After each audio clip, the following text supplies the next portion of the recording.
কবরে যখন একটা লাশকে দেওয়া হয়, দেওয়ার পরে 3 দিনের ভিতরে ওই লাশের পেটের ভিতরে এক ধরনের পোকা তৈরি হয়, যে পোকা পায়খানার রাস্তা দিয়ে বের হয়।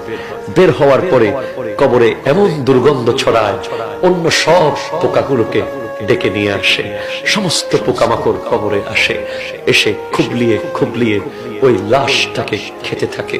ভাইজান, একটু ভেবে দেখেন, একটু কল্পনা করেন, মাত্র ছোট্ট এক হাতের একটা জায়গায় আপনাকে শুয়ে যেতে হবে, আমাকে শুয়ে যেতে হবে, আমাদের সবাইকে শুয়ে যেতে হবে। হয়তো সেটা কালকেও হতে পারে, সেটা পরশুদিনও হতে পারে।